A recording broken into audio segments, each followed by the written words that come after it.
오늘은 비유로 말씀하시는 하나님의 목적에 대해서 잠시 말씀을 드리고자 합니다. 성경은 우리를 향하신 하나님의 뜻과 소원 목적을 기록한 것을 특별 계시라고 그렇게 말합니다. 이 계시라고 하는 것은 감추었던 것을 드러낸다라는 뜻이에요. 그러면 만세로부터 감췄던 하나님의 그 비밀이 뜻이 무엇이냐라고 할 때 그 일은 하나님의 영원 세계에서 우리를 택하신 뜻과 목적이 그 속에 담겨져 있고 우리에게 더 나아가서 이 땅에서 무엇을 우리가 위해서 살다 가야 되는가를 더 나아가서 영원한 하나님의 나라 영생에 대한 말씀의 교훈 구원의 이치를 담겨 놓은 것이 하나님의 말씀입니다. 그래서 이 말씀을 창세기부터 계시록까지 모든 성경은 다 문자로 우리에게 주셨는데 그 창세기부터 계시록에 나오는 모든 말씀 전체가 다 비유와 상징으로 우리에게 주셨다는 사실이에요. 우리가 표면적으로 보면은 그 내용을 표면적으로 보면 간단해요. 어떤 가정 이야기, 더 나아가서 사건적이고 역사적인 전쟁과 또한 뭐 집 짓는 것과 양 치는 것과 인간의 이 개인의 복 받는 것과 저주 받는 것, 뭐 이런 여러 가지 종류의 사건으로 기록을 하고 있지만 그 속에는 하나님이 우리에게 주시고자 하는 영적인 그런 비밀들이 하나님의 의사성을 담고 있다는 것을 보게 되어집니다. 그래서 성경의 겉은 우리에게 말씀을 주실 때는 항상 문자로 주셨기 때문에 그 말씀을 우리가 어떻게 이해하고 깨닫느냐가 참 중요해요. 왜냐하면 우리가 지난 시간에도 말씀을 드렸지만 깨닫는 자가 뭐를 하는 거예요? 열매를 맺어간단 말이에요. 깨달아야 옷을 입게 되고 깨달아야 집을 짓고 깨달아야 하나님의 뜻으로 나아가게 되어진다. 모르면 참 답답해요. 우리 집에 어제 택배가 하나 왔는데 페니트를 일본 제품을 직구를 해서 싸게 샀어요. 근데 이게 사용 설명서가 없다 보니까 작동법을 몰라. 작동법을 일본어를 배웠어야 알지. 그러니까 이걸 보면서 그렇구나. 또 한 가지를 깨달았어요. 이렇게 세상적인 이런 전자제품 하나도 사용 설명서가 없으니까 사용할 줄 모르고 그냥 방치해 두는 것처럼 하나님 말씀도 마찬가지구나.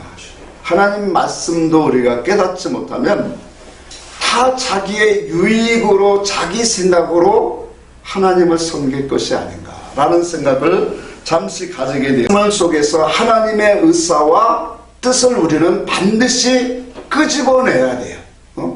그래서 이 성문 계시, 이 기록된 문자로 된 이 성문 계시 속에는 보이지 않는 하나님의 은밀 계시가 있는 거예요. 그 은밀 계시를 통해서 뭐예요? 하나님이 말씀하시고 우리에게 당신의 뜻을 나타내고 있다는 거예요.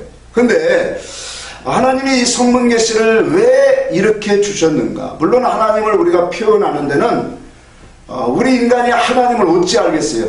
하나님은 우리를 이 문자를 통해서 하나님의 말씀을 기록해 주셨는데 이 말씀의 기록의 모든 것들이 문자로 오다 보니까 하나님의 깊은 마음과 의사와 뜻을 알 수가 없어요. 그래서 문자로 기록된 모든 사건이 다 비유요 상징으로 우리에게 주셨다는 거예요.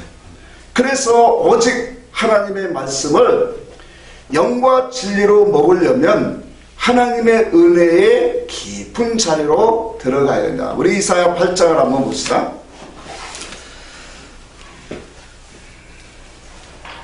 이사야 구약성경 이사야 8장을 봅니다. 만약에 우리가 성문계시의 문자의 뜻으로 말씀을 이해한다면 그 결과물도 사람의 뜻, 문자의 뜻으로 나오게 될 거예요. 모든 성경을 해서 율법을 주시고 그 율법의 증거를 쫓아 하나님의 말씀의 뜻을 먹게 하셨어요. 자, 이사야 8장을 한번 볼까요? 1절 같이 한번 읽습니다. 시작. 여호와께서 내게 이르시되 너는 큰 서파를 가지고 그의 통문자로 마엘살 바스바스라 하라. 내가 진실한 증인 제사장 우리야와 여베레기야의 아들 스가랴를 불러 증언하게 하리라 하시되 3절 4절 합니다. 내가 내 아내를 가까이 하매 그가 이스라엘 아들을 낳은지라. 여호와께서 내게 이르시되 그의 이름을 마엘살랄 하스바스라 하라. 이는 그 아이가 내 아빠 내 엄마라 부를 줄 알기 전에 다메섹의 증언과 사마리아의 노략물이 아수르 앞에 옮겨질 것이니라 하시니라. 자, 1절에 보면 너는 큰 서판을 가지고 그 위에 통용 문자로 마엘살랄 하스바스라 쓰라 그래요. 우리가 그 마엘살랄 하스바스라는 일자를 딱 해놓고 밑에 뭐라고 써있냐면 노략물이다 그렇게 말해요. 노략물. 마엘살랄 하스바스라는 뜻을 노략물이라고 하는 것을 우리는 이 단어로 이렇게 이제 해석해서 놓았지만 그 말씀의 뜻은 전혀 알지 못해요. 그래서 2절에 보면은 너는 이렇게 쓰면은 내가 진실한 증인 제사장 우리야의 아들 스가랴를 불러서 뭐 하겠다? 그 말씀의 뜻을 증거하겠다 그렇게 말해요. 그것이 바로 뭐냐면 이제 이 선지자 이사야가 아이를 낳았는데 그 아이의 이름을 뭐라고 지라고 했어요? 마엘살랄 하스바스라. 참 발음하기도 힘들지만 그 이름을 붙이라고 그래요. 자기 자식에게 이런 이름을 하나님 붙이라고 해요. 근데 그 자식의 뜻이 뭐라고요? 노략물이다. 빼앗기다. 뭐 이런 뜻이에요. 그런데 4절에 보니까 이 아이가 내 엄마 내 아빠 하기 전에 다메섹의 재물과 사마리아의 모든 노략물이 누구에게로 가게 된다라고 말하죠? 아수르에게 빼앗기리라. 그러니까 진실한 제사장 우리아의 아들 이 스가랴를 통해서 이 뜻을 증거를 해 주시더란 말이에요. 이 뜻이 오니까 하나님이 이스라엘에 놓아서서 아수르로 하나님이 이스라엘을 통해서 아수르의 모든 재물과 모든 것들을 빼앗기리라라는 것을 뭐 하신 거예요? 증거하게 하셨다라는 거예요. 자, 이와 같이 성경은 하나님의 말씀을 주시고 반드시 뭐예요? 당신의 또한 말씀의 뜻을 풀어주시더라는 거예요. 우리 34장에 보면은 그냥 제가 읽겠습니다. 34장에도 보면 모든 성경은 다 짝이 있다 그렇게 말해요. 하나님의 입에서 나온 이 모든 말씀은 짝이 있고 이 짝을 여호와께서 다 흩어놓으셨다 그렇게 말해요. 왜 흩어놓으셨을까요? 하나님의 말씀은 다 짝이 있는데, 자, 우리가 통용 문자, 이 성문 계시록 기록된 말씀을 통해서 하나님의 말씀을 우리가 딱 읽으면 하나님 말씀이 이런 거구나 라고 인식을 하지 못하게 하려고 하나님의 말씀의 그 영적인 뜻을 알게 하는 짝을 하나님이 뭐예요? 성경 전체에다가 모아졌다는 거예요? 흩어놓으셨다는 거예요. 그러니까 흩어놓은 목적이 뭘까요? 인간의 지혜와 지식으로 하나님의 말씀을 판단하고 먹지 못하게 하려고 하나님의 뜻을 알 수 없게 하기 위해서 말씀을 다 흩어져 놓으신 거예요. 그래서 이 모든 것을 나중에 성령이 또한 하나님의 여호와의 신이 모으시느니라. 그러니까 하나님의 성령이 임하셔서 그 말씀을 뜻을 다시 해석해 주겠다라는 거예요. 그래서 성경의 모든 말씀은 말씀에서 말씀의 증거가 와야 돼요. 8장 21절 한번 봅시다.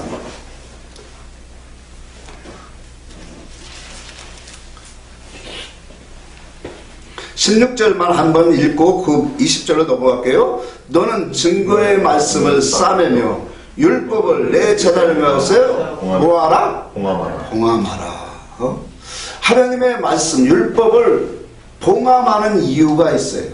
그건 때가 될 때 하나님이 열어주시겠다라는 거예요. 근데 20절 같이 봅시다. 20절에 마땅히 율법과 증거의 말씀을 따를지니 그들이 말하는 바가 이 말씀에 맞지 아니하면 그들이 정녕 아침빛을 보지 못하리라. 그렇게 말해요. 그러니까 율법의 말씀과 율법과 무엇을 쫓아야 된다는 거예요? 증거의 말씀을 쫓아야 된다는 거예요. 그러니까 율법은 뭐예요? 성문 계시로 우리에게 주신 기록된 말씀이에요. 근데 그것만 보면은 인간의 뜻으로 뭐예요? 하나님을 잘 섬기자, 지키자 이렇게 나온단 말이에요, 신앙이. 그래서 율법이라고 하면 그 율법의 말씀으로 제사를 지낼 때는 제사 지내고 또 그 말씀을 지켜 행하는 것이 의롭다라고 한단 말이에요, 율법에서는. 근데 그것만 행하면 하나님의 마음과 뜻을 알아요, 몰라요? 몰라요. 그래서 하나님 말씀하는 게 율법과 증거의 말씀을 따르라. 그럼 증거의 말씀은 뭐예요? 그 율법을 해석해주는 말씀이 와야 된다라는 거예요. 그 말씀이 오면 영이요 진리요 아버지의 뜻과 아버지의 계시를 우리에게 말씀하고 있다는 사실이에요. 그러니까 이와 같이 하나님의 말씀은 성문 계시로 주셨지만 그 말씀을 가지고 우리에게 하나님의 뜻을 또 알려주고 있다는 거예요. 그래서 우리에게 너는 말씀을 뭐하라는 거예요? 즐거워하고 그 말씀을 취하로 묵상하라는 이유가 여기 있는 거예요. 왜? 하나님의 율법의 말씀을 가지고 신앙생활을 열심히 할 수 있지만 그 열심히 하는 신앙생활이 어떻게 나오면 외식으로 나오기 때문에 그래요. 왜? 자기 마음에서 하나님이 찾아오셔서 하나님의 마음과 뜻과 의사를 내 마음에 심어주면 사람이 악이 제하여지고 죄가 사하여지고 사람의 마음이 부들부들해지고 온유해져요. 그렇죠? 하나님의 마음이 오니까, 하나님의 뜻이 오니까. 근데 하나님의 마음과 뜻과 의사성이 오지 아니하고 율법을 갖고 열심히 행하면 속은 변화되지 않으면서 겉은만 깨끗하게 하니까 주님이 외식하는 자라 그렇게 말하는 거예요. 자, 시편 우리 78편을 잠시 봅시다. 시편을 한번 돌아갑니다. 시편 78편 1절부터 봅니다. 78편 1절, 2절, 3절까지 한번 4절까지 한번 1절, 2절만 봅시다. 시작. 내 백성이여 내 율법을 듣고 내 입의 말에 귀를 기울지어다. 내가 입을 열어 비유로 말하며 또 감췄던 것을 드러내라. 자, 여기도 내가 입을 열어 비유로 말하며 예로부터 감췄던 것을 뭐 하시리라 그래요? 드러내린다. 드러낸다. 이게 계시의 말씀이다 그랬죠. 그래서 1절에 보면 내 백성이여 내 율법을 들으며 그랬어요. 그 율법은 뭐예요? 율법은 성문 계시예요. 예수님이 요한복음 14장 그랬죠. 내가 길이요 진리요 생명이다. 이 예수님의 길이 뭘까요? 그게 성문 계시예요. 성경에 우리에게 주신 성경이 길이에요. 그러니까 표면이란 말이에요. 역사적인 표면이 성문 계시고 길이고 그게 율법이란 말이에요. 그러면 내 율법을 들으며 또 뭐라고 말하냐면 내 입의 말에 뭐를 기울이라? 귀를. 여기서 내 입의 말은 증거를 말하는 거예요. 증거의 말, 진리를 의미하는 거예요. 그러니까 율법의 말씀을 듣고 내 입에서 말하는 참된 뜻을 말하는 증거를 너희가 귀를 기울일지다. 그렇게 말씀을 하고 있어요. 49편도 한번 봅시다. 49편 시편.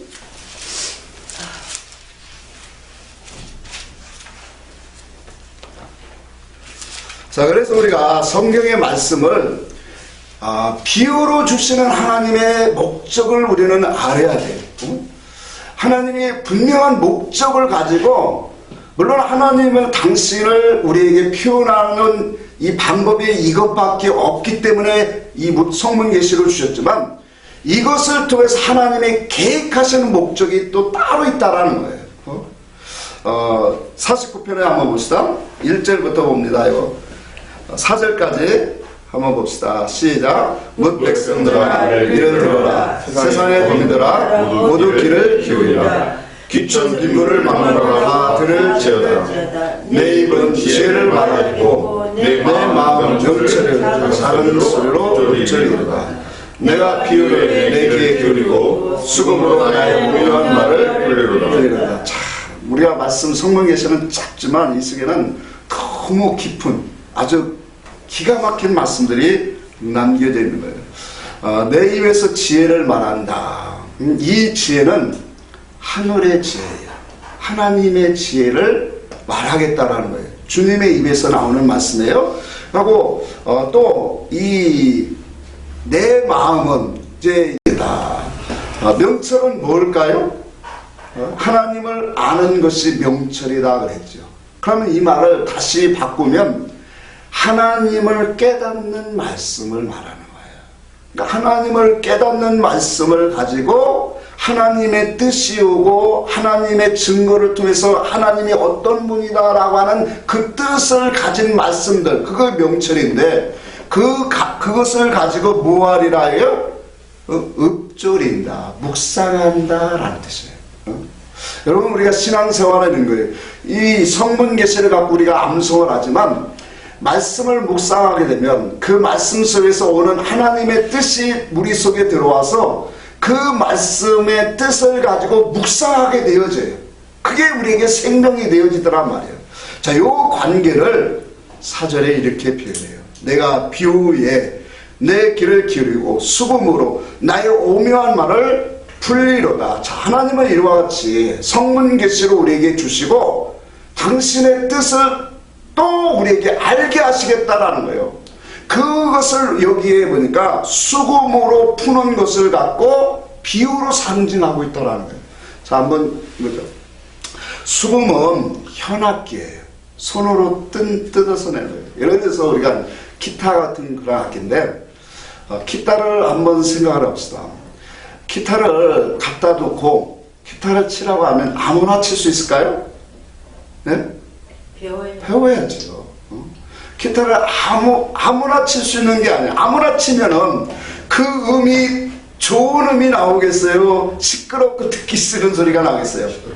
모르게 시끄럽고 당연히 듣기 싫은 소리가 나오겠죠. 그러면 기타라고 하는 그런 이 악기를 치려면 먼저 그 음의 도레미파솔라시도라고 하는 음의 도를 먼저 알아야 돼. 그렇죠? 음을 정해야 되고 거기에다가 코드 자리를 익혀야 되고 그리고 그 코드가 자유롭게 손으로 왔다 갔다 할 수 있는 그런 많은 연습을 해야 되고 박자 감각을 익혀야 되고 거기에다가 강약을 또 줘야만 이렇게 습득하고 다 노력해서 준비해진 사람이 악기를 가지고 키면 뜯으면 그 음은 참 듣기가 좋습니까? 좋지. 좋지요. 그걸 얘기하는 거예요. 하나님 말씀이 이렇다라는 거예요. 수금으로 하나님의 말씀을 하나님의 오묘한 말씀을 내가 풀리라. 그러니까 다윗이 수금을 탈 때에 사울에 뭐가 떠났더라?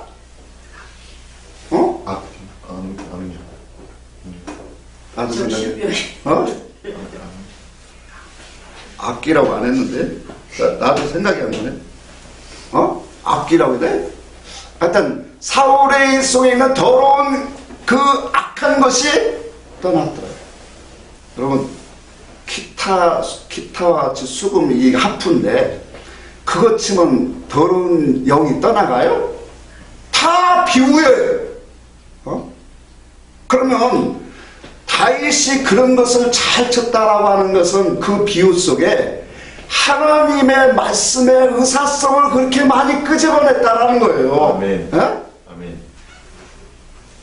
그래서 이 수금으로 하나님의 오묘한 말을 푼다라고 하는 것은 요 말씀의 짧은 거지만 이 속에는 이렇게 담겨진 의미가 있는 거예요. 우리가 이 세상으로 악기를 배우고 음을 맞추고 박자를 맞추고 코드를 이루고 그것을 자유롭게 움직일 수 있는 이런 연습을 통해서 훈련된 사람이 악기를 쳐야 참 듣기 좋고 은혜스러운 것처럼 하나님의 말씀도 그렇다는 거예요. 하나님 말씀도 율법의 말씀을 알고 그 속에서 증거를 찾아야 되고 증거를 찾아야 하나님의 영의 지식이 오고 영의 지식이 오야 하나님이 일하시는 것들이 어떤 방향인가를 보게 되어지고 그 속에서 하나님이 역사하시는 모든 것들을 보야 되만 그 속에서 나오는 음성이 뭐냐? 하나님이 기뻐하시는 아름다운 그런 뜻과 의사성이 나오게 되어진다.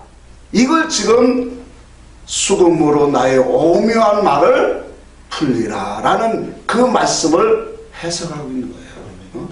그러니까 세상 이치를 우리가 보면서 하나님 말씀도 그래서 그 말씀 단어마다 영의 뜻이 와져야 돼. 증거를 통해서 영의 뜻이 와져야 되고 그것이 선한 뜻으로 하나님이 그 궁극적인 목적의 의사성을 깨닫게 되어지는 그러한 믿음의 훈련을 통해서 하나님의 지혜를 가질 때 하나님 말씀이 영으로 하나님이 우리에게 오묘한 말을 뜻을 하나님이 감췄던 계시를 풀어주신다라는 뜻이에요. 자, 이와 같이 하나님의 말씀, 영적인 세계도 이 진리의 말씀, 영의 지식을 모르면 그래서 인간의 생각과 인간의 지식으로 말씀이 흘러나올 수밖에 없는 거예요. 자, 보세요. 아까도 계시성이 없다라고 하는 것은 인간의 어떤 감정을 막 두드리는 말씀이에요. 계시성이 없다라는 것은. 그러면 이런 것들은 다 육을 우리를 돋구는 말이기 때문에 하나님의 앞에서는 뭐예요? 다 헛된 말이고 거짓된 말이고 다 더러운 말이에요. 그래서 우리가 하나님의 의사성을 우리가 얻기까지는 이렇게 영적인 지식을 배워야 되는 거예요. 공부해야 되는 거예요. 아니 컴퓨터도 하나를 모르면 컴퓨터에 돌아가는 모든 것들을 정보를 얻을 수 없어요. 세상의 이치가 그래요. 근데 하나님의 말씀도 영의 하나님이 우리에게 감춰 놓으셨고 아까도 말했지만 봉해 주셨는데 하나님 봉해 있어요. 계시록 5장 1절에도 하나님의 우편에 있는 보좌에 하나님의 오른손에 들린 책이 봉해져 있더라. 봉해 있어요. 하나님 말씀은 이 역사 속으로 우리에게 준 선문 계시는 봉해져 있는 거예요. 그럼 그 봉해져 있는 것을 열어서 펼쳐서 보여야 되는 거예요. 그래서 주님이 오실 때 그렇게 말한 거예요. 누가복음 한번 보고 갑시다. 누가복음 2장인가요? 봅시다.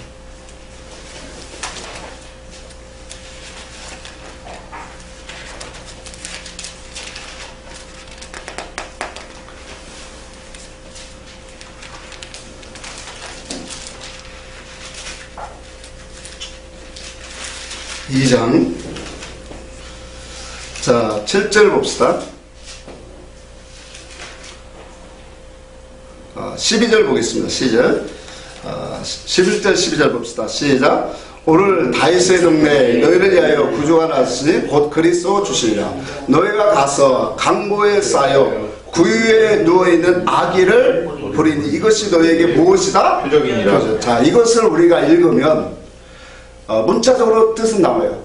목자들이 강보에 쌓인 수건이거든요. 수건이라는 강보인데 수건으로 쌓여있는 예수를 아기를 보면 아 이것이 그리스도가 오셨다는 표적입니다. 이게 역사적인 뜻이에요. 그렇죠? 그럼 이것이 우리와 무슨 관계가 있느냐 말이에요. 그렇게 읽어버리면 그러면 성경 전체가 다 예수인데 예수인데 이게 표적이라고 하는 것은 지금 뜻을 얘기하는 거예요. 성경 전체가 다 예수를 말하는데 전체가 다 뭘로 쓰여져 있어요? 성문 계시가 곧 여기서 말하는 수건이에요. 수건.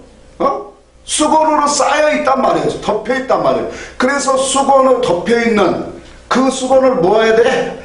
펼쳐볼 때 아기 예수가 보이는 것처럼 예수가 보여지더란 말이에요. 그걸 말하는 거예요. 이것이 우리에게 준 표적이다 말이에요. 그러니까 우리도 성경을 다 이와 같이 강보로 다 쌓여 있어요. 예수의 그 진리가 참된 뜻이 그것을 뭐예요? 덮게 해야 돼. 그래서 야곱에게 그 새끼를 칠 때 신풍나무, 버드나무, 살구나무. 신풍나무는 뭐예요? 성령을 상징하고 살구나무는 예수 그리스도를 하고 버드나무는 하나님의 푸른 음을 상징해요. 그러면 그 성삼의 하나님의 그 나무를 가지고 뭐 했어요? 껍질을 벗겨. 껍질을 벗길 때 흰 것이 나오더라. 다 우리에게 주시는 하나님의 영적인 계시성을 우리에게 드러내는 말씀이에요. 자, 이와 같이 성경은 성문 계시로 우리에게 기록해 주셨어요. 근데 그 뜻을 우리는 반드시 뭐예요? 알아야 돼요. 그 속에서 증거를 찾아야 돼요. 그래서 말씀을 묵상하고 말씀을 자꾸 가까이 하라는 이유가 여기 있는 거예요. 사건적인 것도 알아야 되고 그 사건적인 것이 많이 우리 속에 오야 증거의 말씀이 여기에 이런 뜻이 있었구나 라고 할 때 저 같은 경우는 그 말씀이 사건적인 있다가 이런 뜻이 오면 거기 또 찾아가서 기록을 해요. 왜? 나중에 가면 잃어버립니다. 그런 말씀 속에서 하나님의 이 영의 지식의 뜻이 와지게 된 거예요. 자, 그래서 제가 지난주에도 말했지만 주님이 이 세상의 모든 만물들을 들고 우리에게 설명하신다고 했잖아요. 해, 달, 별, 땅, 바다, 나무, 꽃, 또 뭐 바람, 하늘. 우리가 인간의 지식하는 그러한 뜻을 가지고 있는 게 아니다라는 거예요. 성경에서. 왜? 바람이 불고 그 바람이 뭐냐? 영적인 그러한 이 바람이더란 말이에요. 이 세상의 바람을 보여주면서 말을 보면서 그 말을 탄 자가 계시록에도 보니까 그 말 탄 자가 권세를 가졌는데 많은 일들을 하고 있더란 말이에요. 그러니까 이러한 모든 말씀들을 전부 다 하나님의 영의 지식이 하나님의 증거가 와져야 그 속에 바른 뜻이 와진다라는 거예요. 이와 같이 하나님의 바른 말씀을 우리가 깨닫게 되어지면 그 속에서 하나님의 마음이 온다라는 거예요. 마음의 뜻이 오고 하나님의 계획하시고 일하시는 모든 것들이 한 가지씩 한 가지씩 드러나게 되어진다는 거예요. 이것을 가지고 깨달음이다 그렇게 말합니다. 근데 이 깨달음이 가져질 때 우리는 많은 열매를 맺어 가는 사람이 되어진 거예요. 고린도전서 14장 7절을 한번 같이 봅시다. 신약성경. 우리 증거에 대한 말씀을 하다 보니까 성경을 좀 더 찾게 되네요. 고린도전서 14장 봅시다.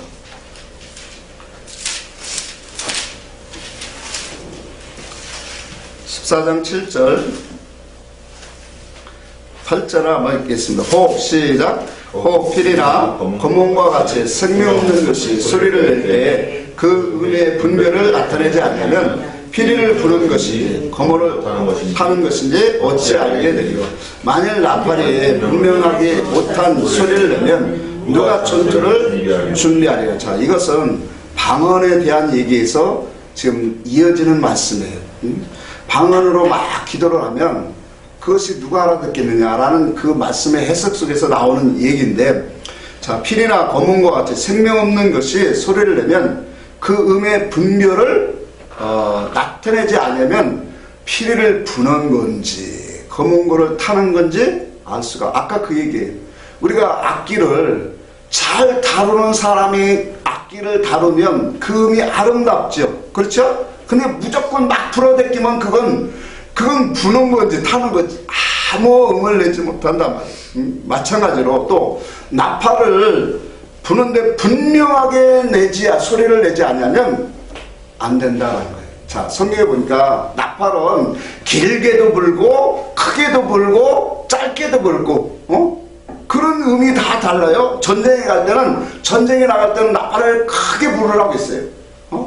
그리고 또 여러 가지 회중에 모일 때는 나팔을 작게 불라 그렇게 말해요.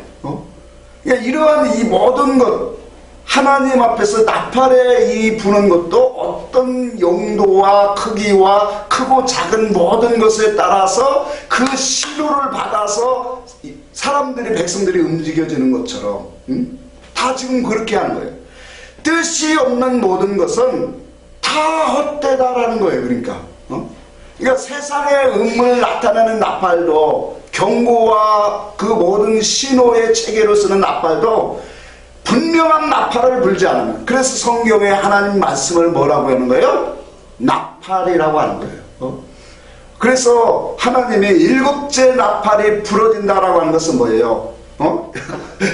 말씀은 다 연결되니까 7째 나팔이 부러진다는 것은 마지막 나팔이라고 있는데, 이건 이 데살로니가서 5장에 보면 그걸 마지막 나팔이 불려진다고 했는데, 마지막 나팔이 불려지면 뭐 되는 거예요?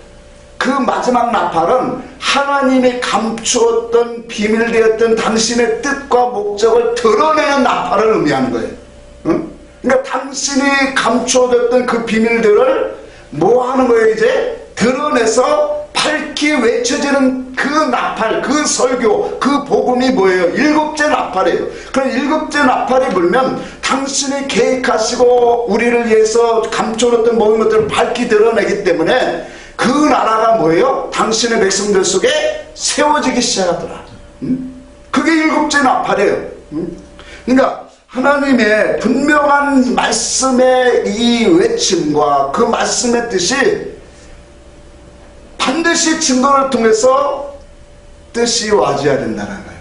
아까 이사야 8장 21절에 이와 같이 증거를 따르지 않으면 그 사람은 영원히 뭐하지 못하리라 했냐면 아침 빛을 보지 못하리라 그랬어요. 그러니까 어둠 속에서 이제 아침에 떠오른 새벽별 되신 예수 그리스도의 그 참된 빛을 만나지 못한다는 거예요. 그래서 우리는 말씀, 율법과 증거의 말씀을 같이 뭐하는 거예요?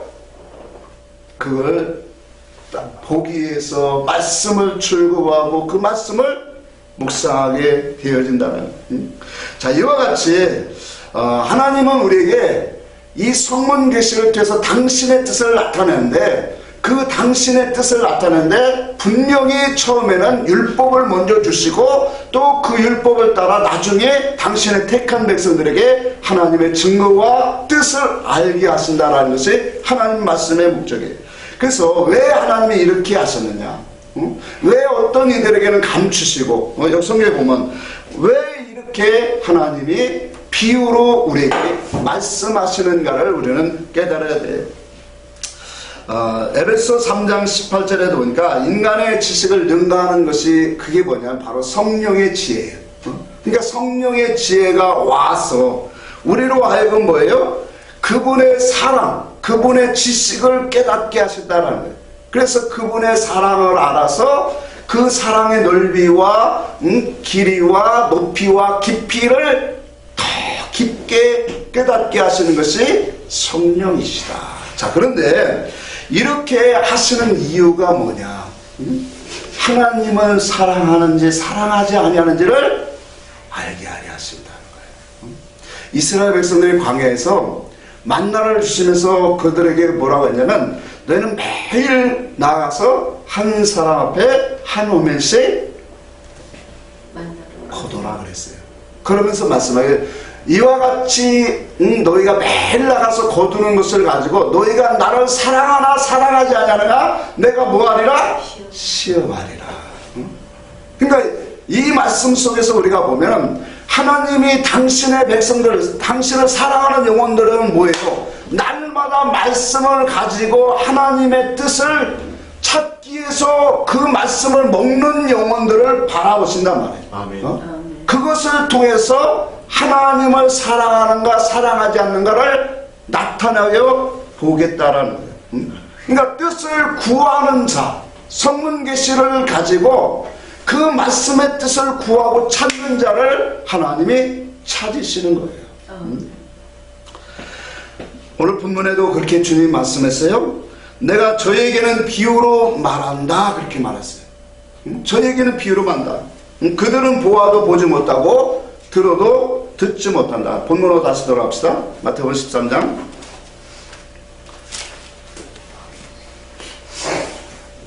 14절부터 있다. 이사야 예언이 그들에게 이루어졌으니 일렀으니 너희가 듣기는 들어도 깨닫지 못할 것이요 듣기는 알지 못하리라. 15절 이 백성의 마음이 완악하여져 그 귀는 듣기에 둔하고 눈은 감았으니 이는 눈으로 보고 귀로 듣고 마음으로 깨달아 돌이켜 내게 고침을 받을까 하리라.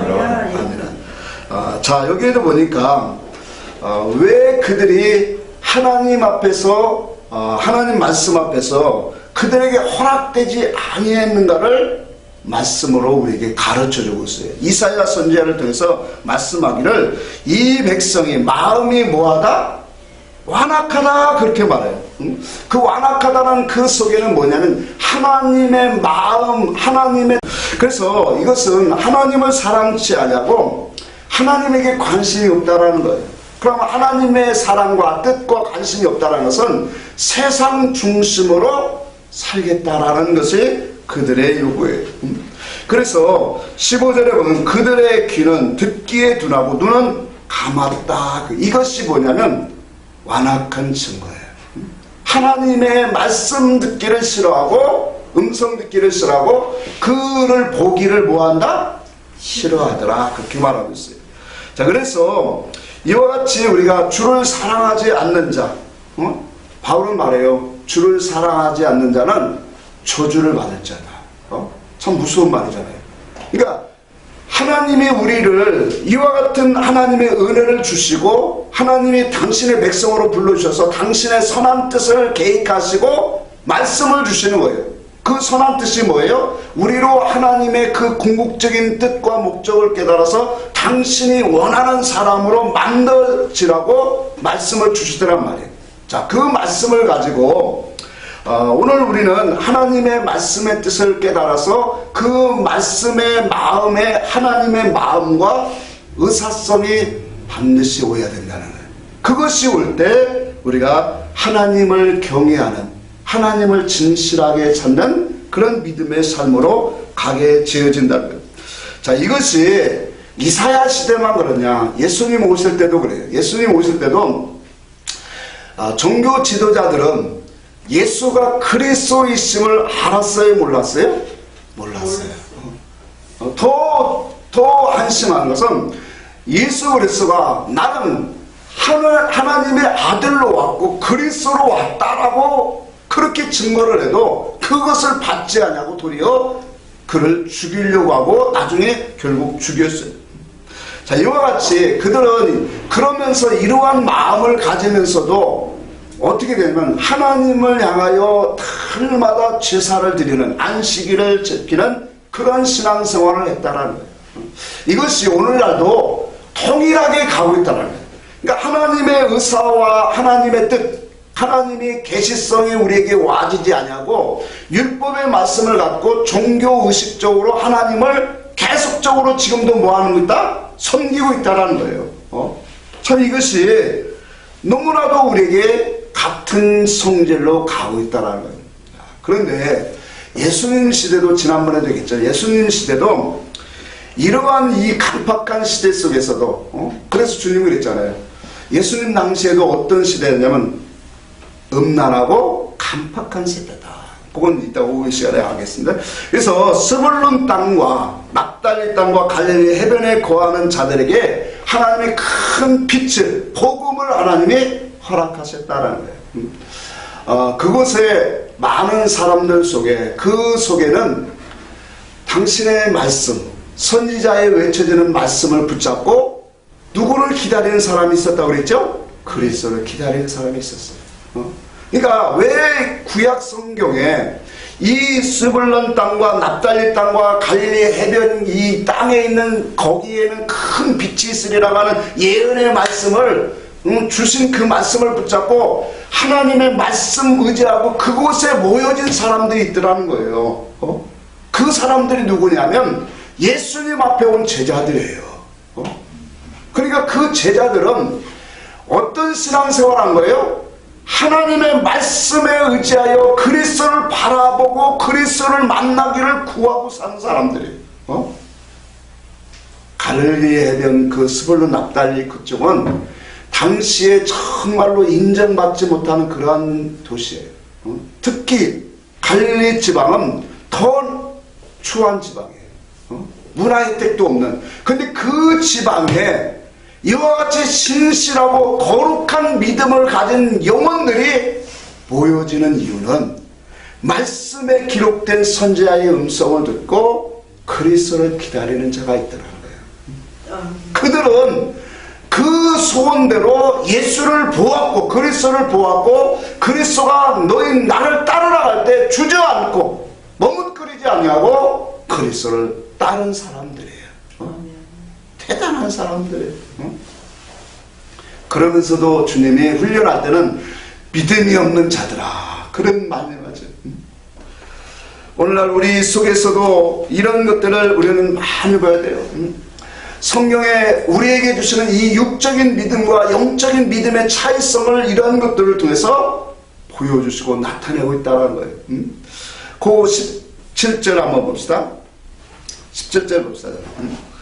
17절 같이 한번 보겠습니다. 내가 진실로 너에게 이르노니 많은 선지자와 의인이 너희가 보는 것을 보고자 해도 보지 못하였고 너희가 듣는 것을 듣고자 해도 듣지 못하였느니라. 자 여기 보니까 많은 선지자와 의인들이 무엇을 보기를 원했어요?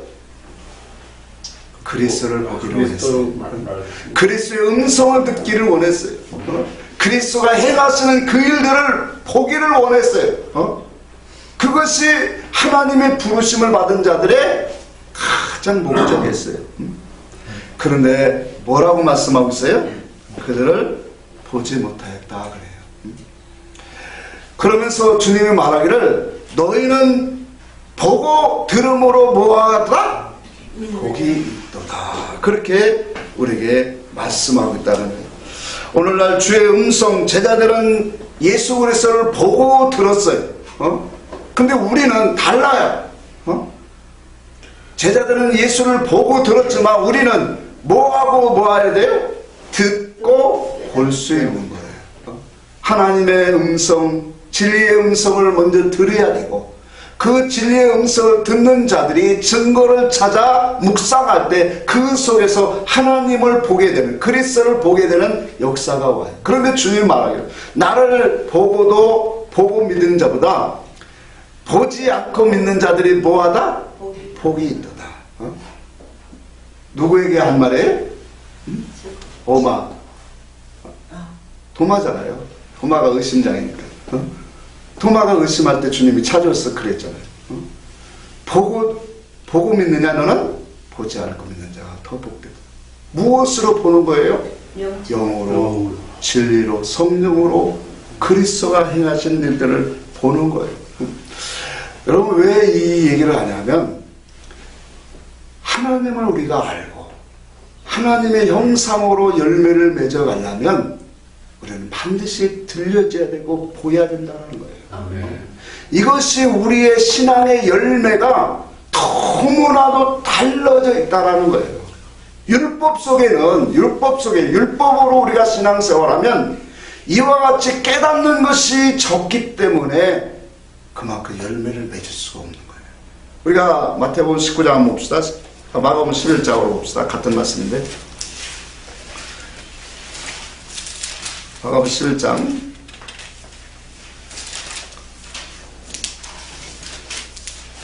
12절부터 봅니다.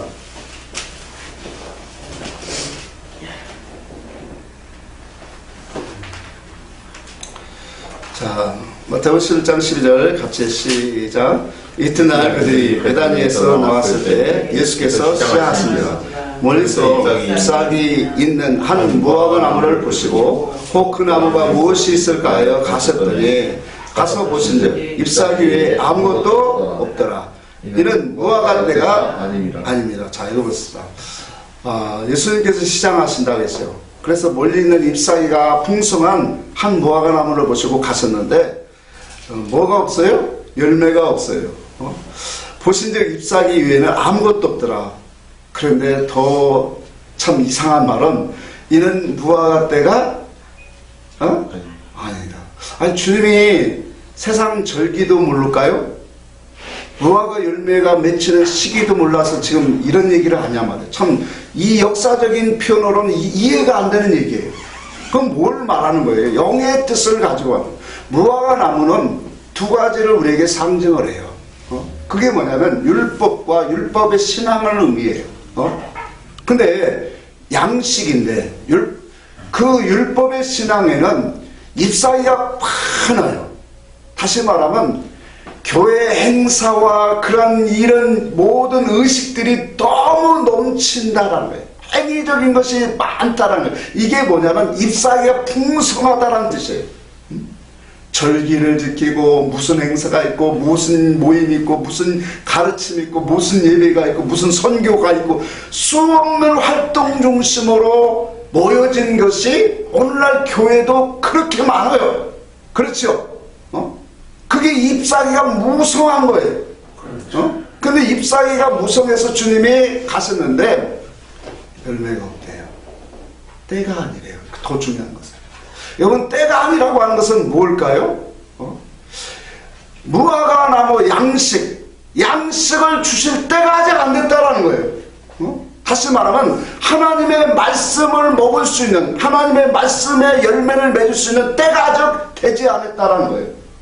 율법 안에 속한 사람들은 아직도 뭐예요? 깨달음이 오지 않았고 그들의 심령 속에 증거로 말씀을 먹지 못하는 그런 영혼이라는 거예요. 그게 바로 때가 되지 않는 거예요. 그때는 뭘까요? 무화과 열매를 주실 때가 뭐예요? 증거의 말씀을 주실 때가 언제죠? 예수 그리스도가 십자가를 지시고 부활하셔서 성령이 오셔야 때가 이루어지는 거예요. 성경에서 말한 때는 그 때가 되어지면 당신의 말씀이 증거를 우리에게 하나님이 먹게 하시겠다라는 거예요. 이해가 되시죠? 그러니까 그 때가 되어야 되는데 때가 안 됐다는 것은 율법의 말씀, 율법의 활동, 율법의 믿음 속에는 하나님이 이와 같은 때를 아주 주시죠. 그러면 오늘 진리를 먹는 우리들에게는 항상 뭐가 된 거예요? 때가 이루어진 거예요. 하나님의 말씀을 먹고 하나님 말씀의 뜻을 깨달을 수 있는 때가 지금 왔어요. 우리는. 그래서 주님이 말하는 거예요. 예루살렘의 그 사마리아 성의 이 수가성 여인하고 대할 때 너희는 예배할 때 예루살렘 여인이 그랬죠. 유대인들은 예루살렘에 예배하고 우리는 이 산에서 그리심산 그 사마리아 성에서 예배하는데 예배합니다. 그러니까 주님이 뭐라 했어요? 거기서 여기서도 아니라 뭘 한다고요? 아버지 앞에 예배할 때가 오나니 곧 이때라. 그때가 뭐예요? 성령이 오시는 때. 증거. 성령이 뭘 갖고 오세요? 예수 그리스도가 하신 말씀을 갖고 오시잖아요. 그렇죠? 그러니까 성령이 예수 그리스도가 하신 말씀들을 우리에게 풀어주실 때가 바로 뭐냐면 하나님께 예배할 때라는 거예요. 그럼 그 예배할 때 하나님이 성령을 통해서 우리에게 풀어주시는 영의 뜻을 하나님의 계시성을 드러내실 때는 당신의 마음과 뜻과 의사성이 들어오기 때문에 우리에게 깨달음을 통해서 당신의 마음과 의사를 순종으로 나갈 수 있는 힘과 능력을 주세요. 그게 열매가 되어지는 거예요. 그러니까 때가 아닌데 열매가 있을 리가 없지요. 육신의 사계절을 몰라서 주님이 말씀한 게 아니라 너희는 아직도 이 말씀의 양식을 먹을 수 있는 때가 아니다. 그때는 뭐예요? 십자가를 먼저 알아야 되고 십자가를 경험해야 되고 그 속에서 오실 성령, 진리의 음성을 우리가 들어야 돼요. 그래서 우리가 진리의 음성을 들을 수 있는 귀 있는 사람이 복이 있는 거예요. 주님이 그랬잖아. 너희는 봄으로, 들음으로 뭐하다? 복이 있다. 그럼 오늘날도 우리가 주의 음성에, 진리의 음성을 들을 수 있다는 것은 뭐예요? 주님이 복이 있다가 하면 우리도 복이 있는 거예요. 아멘. 그래요, 안 그래요? 아멘. 주님이 복이 있다고 했는데, 주님이 너희가 봄으로 들음으로 복이 있다고 했으니까 오늘도 우리가 주의 음성을 받고 영의 뜻이 이런 거구나, 하나님의 음성이 이런 것이구나 라고 듣게 되어지고 그 속에서 묵상할 때 하나님이 우리에게 더 큰 은혜를 주시면 복이 넘치는 사람이에요. 아멘? 아멘. 그래서 이와 같이 그들에게는 아직 때가 이루어지지 않은 거예요. 왜? 진리를 만나지 못했잖아요. 십자가를 통해서 진리, 부활하신 성령이 오셔서 증거하시는 그의 음성을 우리는 들어야 귀가 열려져서 그 귀를 통해서 우리의 마음의 깨달음이 와질 때 이제 우리는 영의 일을 알 수 있고 구원을 이룰 수 있고 하나님의 형상으로 닮아갈 수 있는 깨달음의 열매가 와지는 거예요. 이때가 바로 열매를 맺어 가는 때예요. 중요한 건 이렇게 깨달음이 와질 때 그것으로 끝나는 게 아니라 우리의 죄도 깨끗하게 씻어진다는 거. 아멘. 이사야 6장을 봅시다.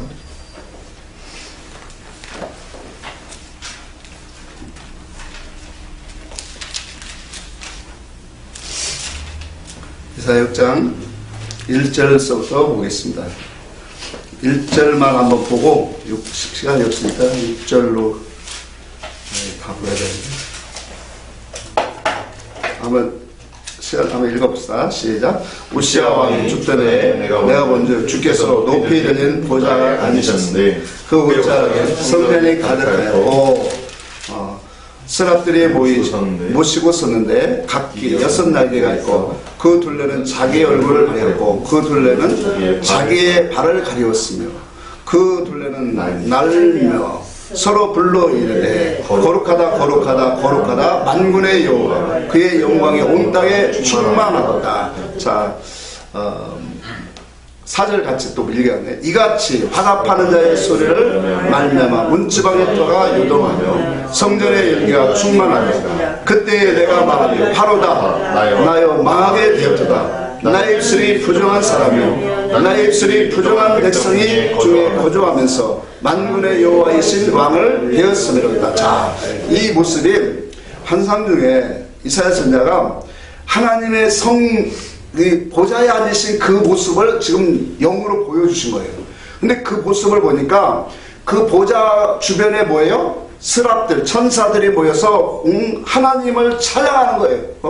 하나님을 찬양하는 그 모습을 보면서 막 그 찬양하는 창화로 인해서 그의 말소리로 인해서 문지방의 터가 요동하는 그 모습을 보면서 뭐냐면 깨달음이 온 거예요. 뭔 깨달음이냐? 나요 나로 하여금 나여 망하게 되었다. 왜 망하게 됐다? 하나님을 배웠기 때문에.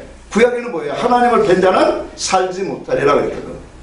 그러니까 망하게 되었다. 나의 입술이 부정한 사람이야. 나의 입술이 부정한 백성 중에 거주하면서 만군의 여호와신 왕을 배웠으면, 자, 우리가 하나님을 만나게 될 때 한번 생각해보세요. 하나님의 말씀을 통해서 하나님의 의사성을, 계시성을 온다는 것은 하나님의 임재예요. 하나님을 만나는 거단 말이에요.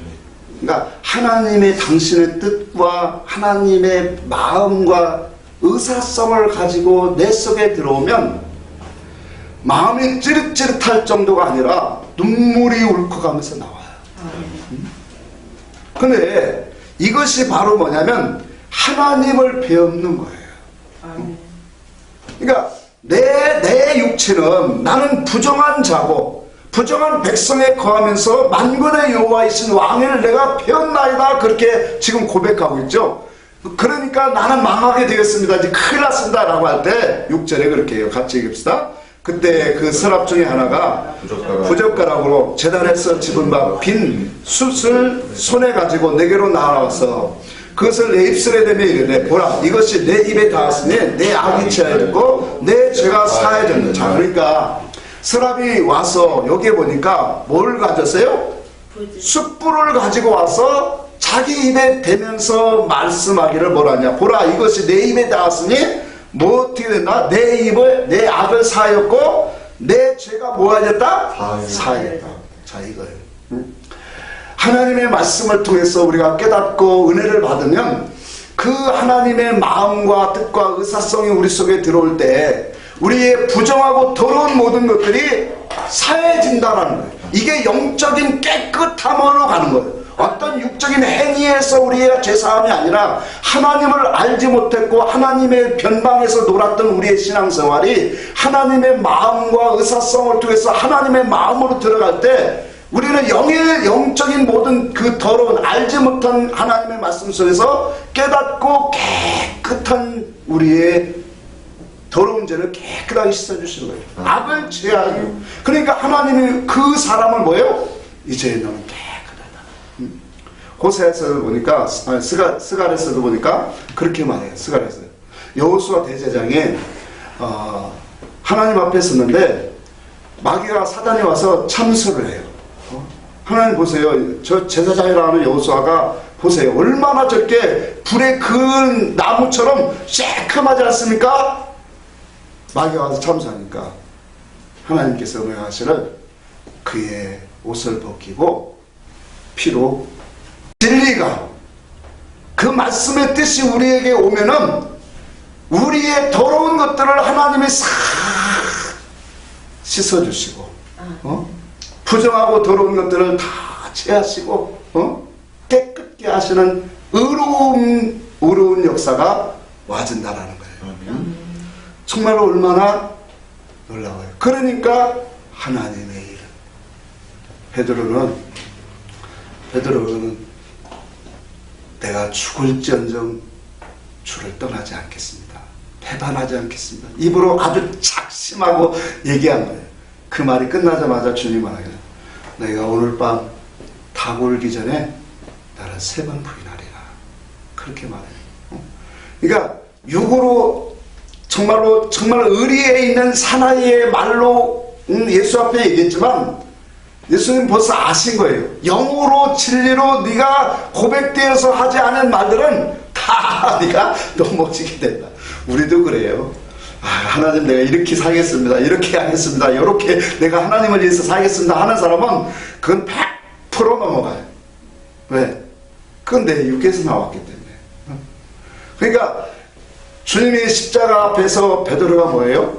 3번을 부인하잖아요. 근데 주님이 부활하셔서 요모 21장에 보니까 베드로에게 찾아가요. 그러니까 주님이 베드로 제자들이 예수님을 부활하신 주님을 만났는데도 아직까지 마음에 확신이 없어서 또 옛 바닷가로 돌아갔잖아요. 그 바닷가에서 그물을 내릴 때 주님이 오셔서 오른편에 그물을 내려라. 그러니까 그 말씀의 뜻이 뭐라고 했어요? 이제는 너희가 육신을 위해 살지 말고 하나님의 일을 하는 사람이 되라. 그러고 나서 나와요. 근데 그때 나올 때 참 재밌는 말이 있어요. 겉옷을 뭐하고? 아니요. 입고 헤엄쳐 나오더라. 바다를 운전을 하려면, 수영을 하려면 있는 옷도 벗어야 돼요. 근데 입고 헤엄쳐 나와요. 다 영적인 의미예요. 그러고 나서 주님이 숯불에 지금 이사야 숯불을 다시 나오는 거예요. 숯불에 생선과 떡을 구우고 제자들에게 먹이는 거예요. 숯불은 뭐예요? 성령으로 주의 말씀을 다시 밝히는 것을 말해요. 그러니까 성령이 오셔서 예수 그리스도의 말씀을 밝히시는 그 말씀의 떡을 우리가 먹으면 그 말씀을 통해서 우리에게 당신의 거룩한 것들이 오면서 우리의 죄와 더러운 것들을 다 사하시고 우리로 하여금 뭐예요? 당신의 뜻으로 연합되어 순종되어 가는 사람으로 만들어지더라. 이것이 바로 거룩해지는 거예요. 거룩한 삶이다 말이에요. 그래서 우리가 이 예수 그리스도의 진리의 말씀이 아주 때가 되지 아니하면은 그 말씀을 먹지 못하면 그만큼 깨닫는 면이 약해지는 거예요. 깨닫는 것이 없기 때문에, 약해지기 때문에 그만큼 그리스도의 형상으로 닮아갈 수가 없는 거예요. 그래서 깨닫는 자가 복이 있는 거예요. 그게 100배, 60배, 30배의 열매를 맺는다. 그렇게 말했어요. 그래서 우리가 듣는 귀를 가지신 우리 모두는 참 복 있는 사람이에요. 아멘. 하나님의 음성이 무엇인가? 그 음성을 듣고 묵상하고 자기 마음의 세계에서 자꾸 우리가 나아가야 돼요. 성경에 이브리서 9장 8절에도 그랬어요. 이로써 성령이 이로써 보이신 것은 첫 장막이 서 있을 동안은 성소에 들어갈 길이 오늘 막혔다 그렇게 말해요. 율법 안에서는 성소, 기름 부음이 있는 하나님의 뜻이 있는 그 길을 가로막혔다 그래요. 이것이 성령으로 우리에게 보이신 것이다 그래요. 그러니까 율법 안에서는 하나님의 깊은 것들의 참된 의사성이 나오지 못하기 때문에 믿음을 갖고 행하라고 나오는 그런 이 멘트로 나오지만 그 속에는 뭐예요? 하나님의 마음과 계시성이 나오지 못하게 돼 있어요.